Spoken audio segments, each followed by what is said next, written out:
Le Premier ministre, entretien au Monde hier, assume plutôt une ligne dure et il nous prévient même qu'il va prévoir des règles pour vivre avec le virus, peut-être une vie d'ailleurs sous attestation pendant 7-8 mois jusqu'au vaccin. Il assume cette ligne dure. Est-ce que vous êtes aux côtés, oui ou non? On a peut-être du mal à le cerner, du Premier ministre dans cette ligne dure. Je suis aux côtés de ce qui va nous permettre de vivre avec le virus, mais d'une manière qui soit sous le contrôle du Parlement. En effet, les textes d'urgence sont extraordinairement restrictifs de nos libertés. Vous savez, j'ai fait l'expérience, le week-end dernier, j'ai rempli ma feuille de déplacement pour 1 kilomètre, en devant mettre vers qui j'allais. J'ai rempli ma feuille. La remplissiez. Je l'ai fait, c'est la première fois dans le cadre de ce confinement. Et je suis parti voir quelqu'un à moins d'1 kilomètre. Et je dois dire que je me suis dit, mais c'est quand même une incroyable restriction de liberté. Quand elle est nécessaire, il faut qu'elle soit proportionnée et qu'elle soit sous le contrôle du Parlement.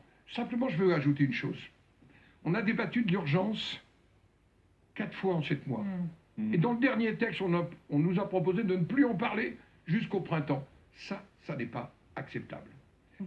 Pour qualifier les choses, vous parlez de quoi? D'autoritarisme? De comment vous qualifiez les méthodes de l'exécutif au regard de ce que vous venez de dire? D'autorité sans débat préalable avec, dans une démocratie, ce qui est en charge de faire la loi et de contrôler l'exécutif, c'est-à-dire le Parlement. Mais c'est-à-dire, concrètement, vous me dites que l'état d'urgence n'aurait pas dû être prolongé jusqu'au 16 février, que la droite a eu raison de vouloir raccourcir ce délai et Parce de réexaminer au mois de décembre. Il faut en redébattre. Il n'y a pas assez de débat aujourd'hui dans notre pays. Il faut en redébattre au Parlement. C'est un sujet majeur. Est-ce que pendant 6 mois, on restreint les libertés sans demander aux parlementaires d'en discuter, de l'évaluer? Parce qu'aujourd'hui, qui a les outils d'évaluation? C'est uniquement l'exécutif.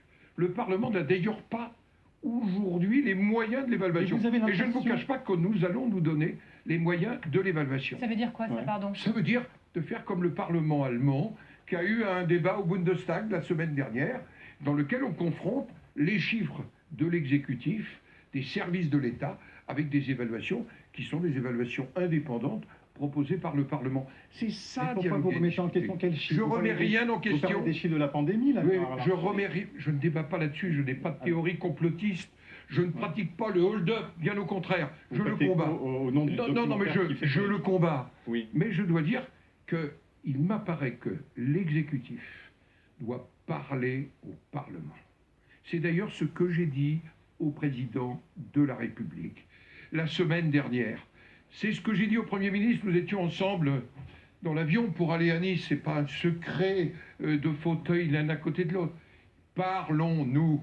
Avant de parler d'unité nationale, d'union nationale, parlons-nous, respectons-nous, débattons. Mais il ne vous respecte pas, Emmanuel Macron. On a l'impression que vous nous parlez d'un président isolé dans sa tour d'ivoire qui oublie les parlementaires. Je ne mets pas ça, puisque le président m'a reçu longuement et nous avons pu échanger sur tous les sujets en liberté. Mais je vais vous prendre un exemple.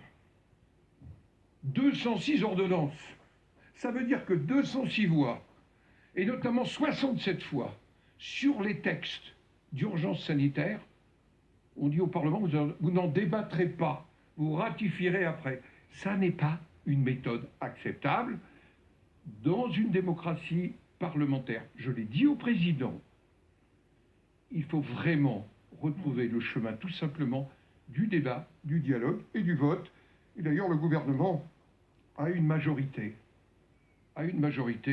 à un moment pour décider.